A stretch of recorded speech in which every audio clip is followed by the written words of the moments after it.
नमस्कार, आप देख रहे हैं चेतना मंच। अमेरिकी राष्ट्रपति डोनाल्ड ट्रंप द्वारा घोषित रेसिप्रोकल टैरिफ के बाद दुनिया भर के शेयर बाजारों में हाहाकार मचा हुआ है। अमेरिकी बाजार भी औंधे मुंह गिर चुके हैं।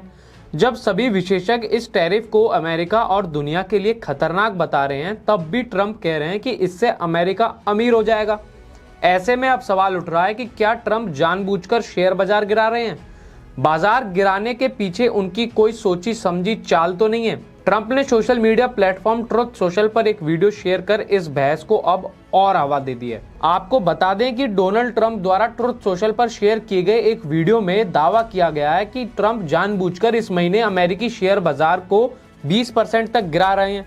वीडियो में इसे एक वाइल्ड चेज मूव बताते हुए कहा गया कि अमेरिका को आर्थिक रूप से मजबूत बनाने की एक गुप्त रणनीति है।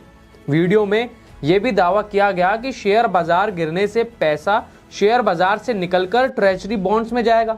ऐसा होने पर फेडरल रिजर्व पर ब्याज दरें घटाने का दबाव बढ़ेगा।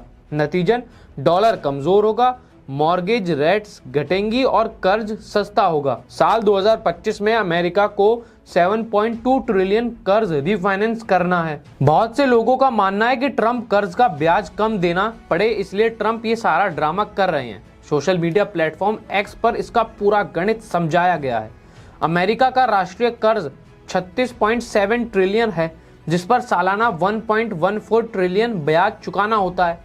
बॉन्ड यील्ड बढ़ते ही ब्याज कम हो जाएगा। 2 अप्रैल को डोनाल्ड ट्रंप के टैरिफ लगाते ही 10 साल की ट्रेजरी यील्ड 4.3% से घटकर 3.9% हो गई।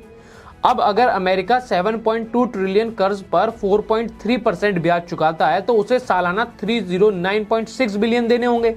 वहीं 3.3% की दर से ब्याज देने पर 237.6 बिलियन ही देने होंगे।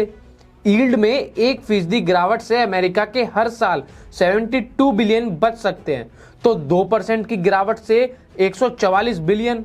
ये नासा के पूरे बजट से भी ज्यादा है। ट्रंप की रणनीति यह है कि डर पैदा करके शेयर बाजार को क्रैश करो। डरकर निवेशक बॉन्ड में पैसा लगाएंगे, इससे बॉन्ड की यील्ड घटेगी। सरकार को सस्ती ब्याज दरों पर 7.2 ट्रिलियन कर्ज फिर से मिल जाएगा। अब देखना यह होगा कि ट्रंप का यह प्रयोग कितना सफल होगा, क्योंकि यदि फेड ब्याज दरें घटाता है तो बाजार में उछाल आ सकता है, लेकिन यह रणनीति जोखिम भरी है। वैश्विक व्यापार पर इसका नकारात्मक असर दिखने लगा है। अगर हालात और बिगड़े तो अमेरिका को महंगाई, बेरोजगारी और आर्थिक अस्थिरता का सामना करना पड़ सकता है। अब देखना यह होगा कि ट्रंप का यह हाई रिस्क हाई रिवॉर्ड प्रयोग अमेरिका को फायदा पहुंचाएगा या वैश्विक अर्थव्यवस्था को और अधिक संकट में डाल देगा। ब्यूरो रिपोर्ट, चेतना मंच। धन्यवाद।